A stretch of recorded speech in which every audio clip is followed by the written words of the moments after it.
السلام علیکم ورحمۃ اللہ وبرکاتہ۔ یوٹیوب چینل اویس قرآن اکیڈمی پلیٹ فارم سے آپ کو خوش آمدید کہتے ہیں۔ قرآن اور ہماری غلطیاں لہن جلی اور لہن خفی کو نہ سمجھنے سے ہوتی ہیں۔ اس حوالے سے ہمیں جاننا ہے کہ تجوید سیکھنا کیوں ضروری ہے۔ تو ویڈیو نمبر 26 ہے، مخارج کے لحاظ سے جو حروف مفردات کی اقسام ہیں وہ سیکھ رہے ہیں۔ ہمارا ٹاپک ہے حلقی مخارج۔ ایسے مخارج جو حلق سے ادا ہوں حلقی مخارج کہلاتے ہیں، اور یہ تعداد میں 6 حروف ہیں۔ حمزہ، ہا، یہ 2 حروف حلق کے نیچے والے حصہ سے ادا ہوتے ہیں اور ان کا مخرج صحیح اور یہ صحیح جگہ سے ان حروف کو ادا کرنا ضروری ہے۔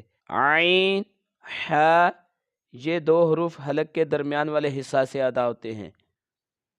غین، خا، یہ 2 حروف حلق کے اوپر والے حصہ سے ادا ہوتے ہیں، اور اگر یہ صحیح ادا نہ ہوں تو اس کا حکم یہ ہے کہ اس کی جو غلطی ہوگی اس کا حکم یہ ہے کہ یہ حرام غلطی ہوگی اور ایسا پڑھنے والا گناہگار ٹھہرے گا۔